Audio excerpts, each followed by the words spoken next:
Good morning dear student. जैसा कि मैंने कल की वीडियो में आप लोगों को चैप्टर फर्स्ट का इंट्रोडक्शन दिया था और साथ में आप लोगों का सिलेबस भी मैंने बताया था, तो आज हम लोग स्टार्ट करेंगे फर्स्ट चैप्टर। और फर्स्ट चैप्टर स्टार्ट करेंगे, उसमें सबसे पहले जो हमें पढ़ना हम उसके बारे में बात करते हैं। तो चैप्टर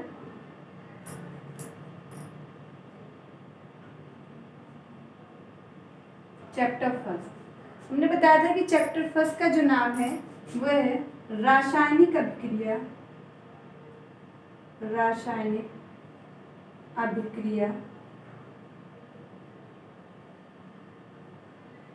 एवं समीकरण। ठीक है, चैप्टर का नाम हमारे है रासायनिक अभिक्रिया एवं समीकरण। तो हम इसमें बात जो करेंगे वो सबसे पहले हम एक चीज देख लेते हैं कि फिजिकल एंड केमिकल चेंजेस क्या होते हैं, मतलब भौतिक और रासायनिक। भौतिक परिवर्तन और रासायनिक परिवर्तन की बात अगर हम करें, भौतिक और रासायनिक, तो हम यहाँ एक एग्जाम्पल के थ्रू देखेंगे कि भौतिक परिवर्तन अगर हमसे पूछ लिया जाए तो हम कैसे डिफाइन करेंगे और रासायनिक परिवर्तन को हम कैसे डिफाइन करेंगे। तो सबसे पहले हम ये देखते हैं कि जो भौतिक परिवर्तन होता है, इसमें सपोज करिए जैसे हमको एक कागज का टुकड़ा ले लें। ठीक है, कागज के टुकड़े को हम एक बड़े से पूरे कागज के टुकड़े को ली और उसी को अगर हम क्या कर दें, दो पार्ट में कर दें। जैसे हम देख सकते हैं कि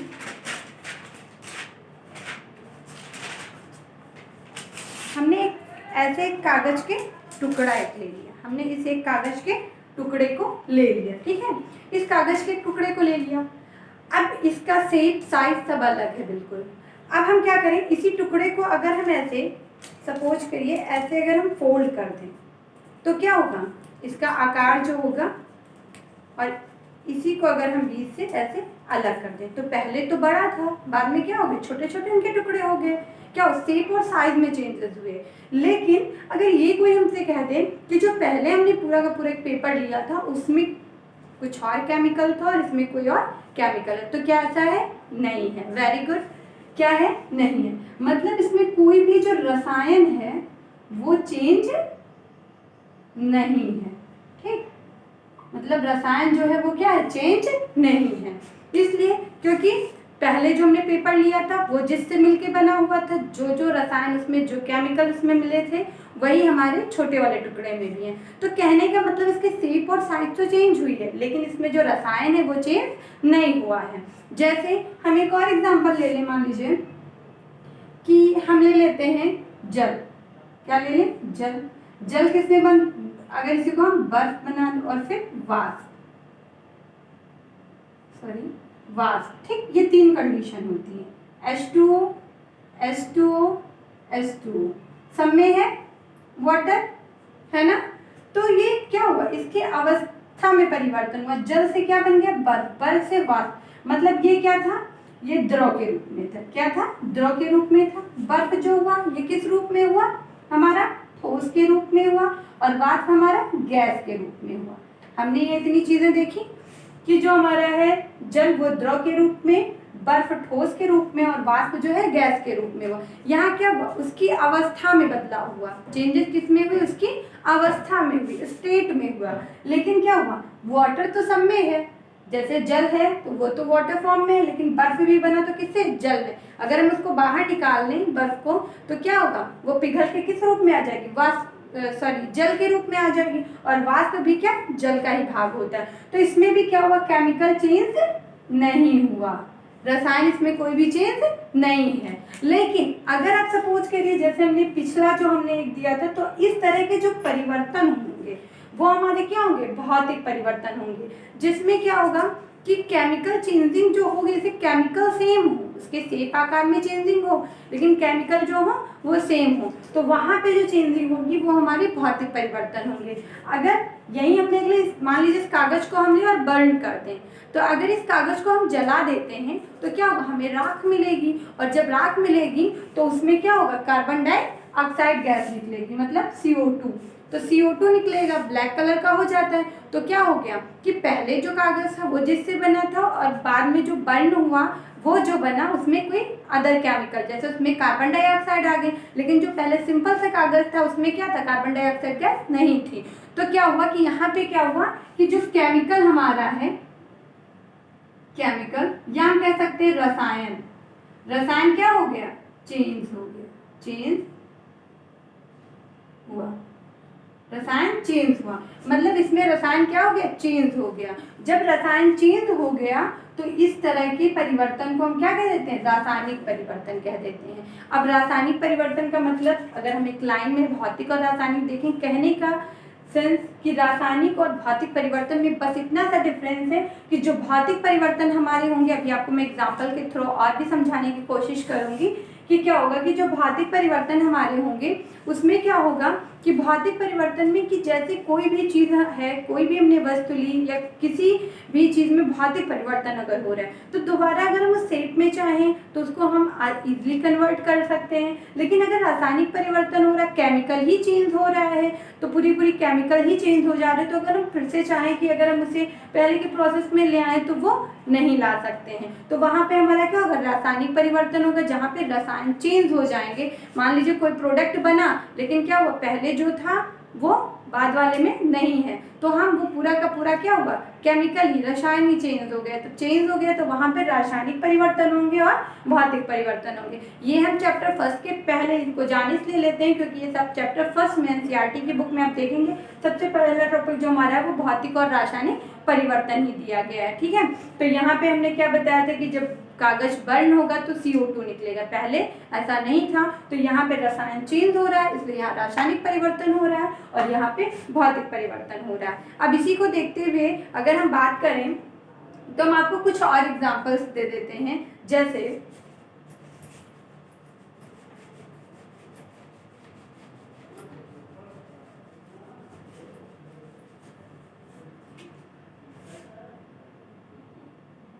उदाहरण। ठीक, अब उदाहरण में हम ये देखते हैं कि क्या क्या है।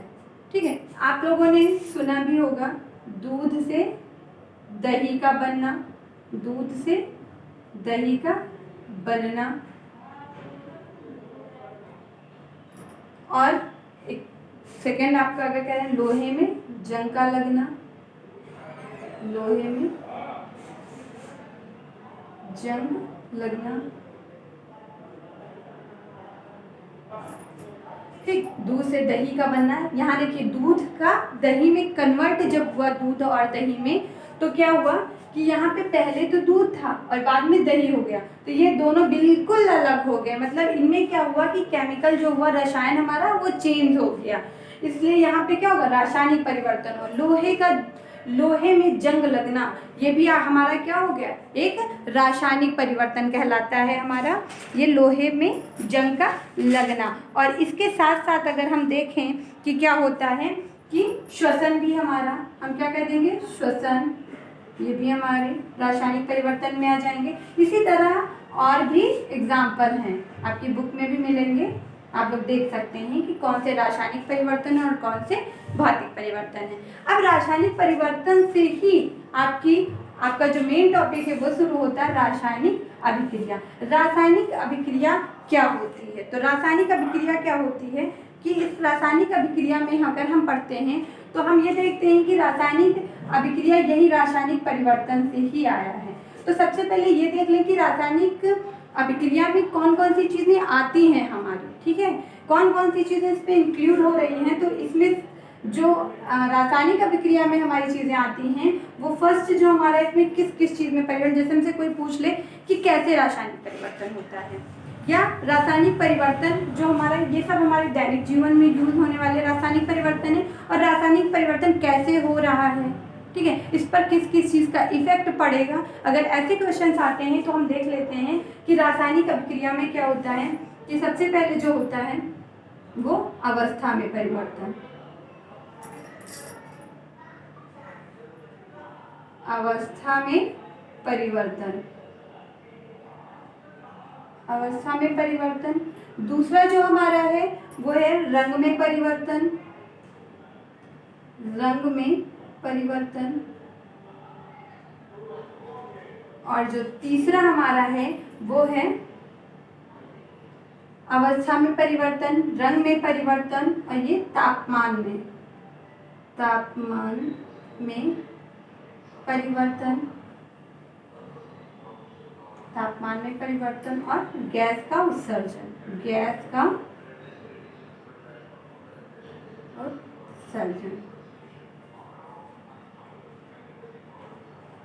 ठीक, ये चार चीजें होती हैं रासायनिक अभिक्रिया में। ये चार चीजें मेन होती हैं, अवस्था में परिवर्तन, रंग में परिवर्तन, तापमान में परिवर्तन और फिर गैस का उत्सर्जन होता है। तो सबसे पहले क्या होता है, अवस्था में परिवर्तन। कहने का मतलब है कि रासायनिक अभिक्रिया जो हमारी होती है उसमें क्या होता है कि कोई भी तत्व जैसे ऑक्सीजन, हाइड्रोजन, इसमें हम देख लें हाइड्रोजन और ऑक्सीजन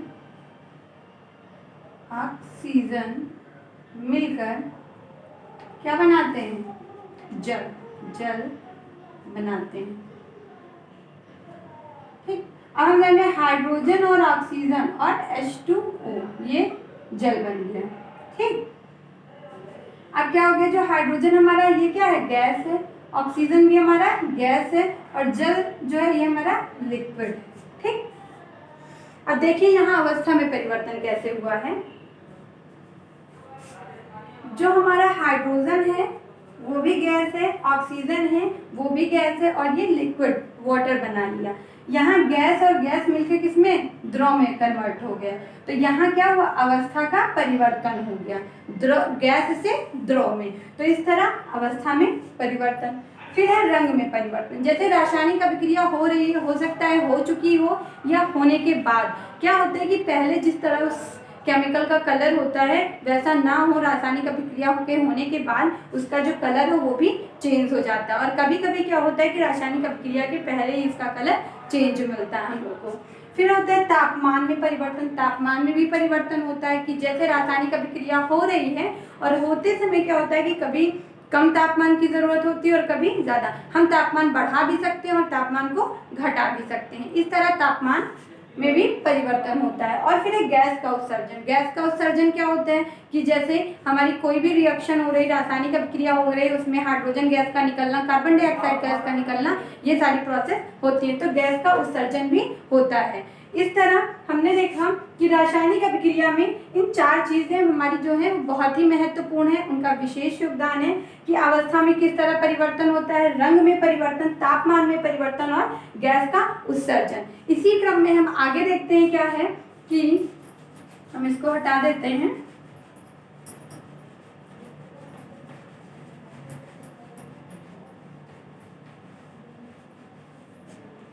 ये रासायनिक अभिक्रिया।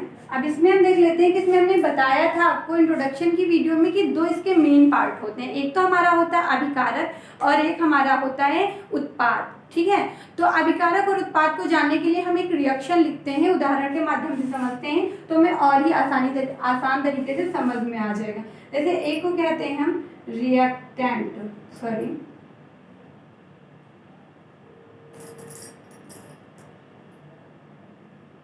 अभिकारक, और एक को कहते हैं उत्पाद। ठीक, ये हमारे रासायनिक अभिक्रिया के मेन दो पार्ट होते हैं। अब अभिकारक और उत्पाद को अगर हम समझें तो डिफिनीशन हम सबको अपनी अपनी बुक में मिल जाएगी, लेकिन अगर समझना है तो हम एक कोई भी रिएक्शन ले लेते हैं, उससे समझ सकते हैं। जैसे हमने ले लिया, मान लीजिए मैग्नीशियम को, या मैग्नीशियम छोड़ दीजिए, अब जिंक ही ले लीजिए, जिंक ले लिया और इसकी हमने रिएक्शन सल्फ्यूरिक एसिड से करा दिया और इसने बना लिया जिंक सल्फेट प्लस H2 निकल गई। अब ये गैस है हमारी। जैसे अभी हमने बताया था कि गैस का उत्सर्जन, देखिए इस वाली रिएक्शन में हो रही ना रासायनिक अभिक्रिया में, गैस का उत्सर्जन भी हो रहा है। ठीक, तो ये हमने ले लिया। अब यहाँ हमें अभिकारक और उत्पाद को डिफाइन करना है कि कौन सा हमारा अभिकारक है और कौन सा उत्पाद है। डिफिनीशन हम बोल रहे हैं, आप डिफिनीशन बुक में भी पा जाएंगे। अभिकारक जो हमारा होता है, ये इस वाले पार्ट को हम क्या कह देते हैं, अभिकारक। रिएक्टेंट बोलते हैं इंग्लिश में। और इस वाले पार्ट को हम कहते हैं उत्पाद मतलब प्रोडक्ट। ओके। रिएक्टेंट है प्रोडक्ट, समझ में आया आप लोग को कि क्या होता है कि जब दो, जैसे जिंक और H2SO4, ये फार्मूला किसका है आप सब जानते होंगे, सल्फ्यूरिक एसिड का, सल्फ्यूरिक एसिड, और यहाँ इसने ये बनाया है जिंक सल्फेट, जिंक सल्फेट बनाया है, ठीक। तो अभिकारक और उत्पाद, ये जो हमारे पार्ट है, ये दोनों क्या कर रहे हैं आपस में, क्या कर रहे हैं, जो भी, जैसे हम कह सकते हैं कि रासायनिक अभिक्रिया में जो भाग लेते हैं वो हमारे अभिकारक कहलाते हैं। इसमें जिंक और सल्फ्यूरिक एसिड ने भाग लिया है, ये हमारे अभिकारक होते हैं, और इन दोनों ने भाग लिया तो ये दोनों मिलकर इन्होंने जो बनाया वो क्या हो गया, हमारा मेन उत्पाद हो गया, मेन प्रोडक्ट इन्होंने बनाया वो है जिंक सल्फेट, तो ये हमारा उत्पाद हो गया। तो ये अभिकारक और ये उत्पाद होता है। तो हम डिफिनीशन पे ना जाके अगर एज एग्जाम्पल समझते हैं तो ज़्यादा समय तक हमारे माइंड में रहता है, और हम कोशिश करेंगे कि हम एक एक वर्ड को बहुत अच्छे से समझने की कोशिश करें। तो ये हमारा अभिकारक और उत्पाद हो गया, ठीक है। नोट्स आपको प्रोवाइड की जाएंगी, तो उसमें आपको डिफिनीशन भी हम यहाँ पढ़ा रहे हैं कि आपको कितनी ईजी वे में हर एक पॉइंट को अच्छे से एक्सप्लेन कर पाऊँ, और आप भी कोशिश करिएगा।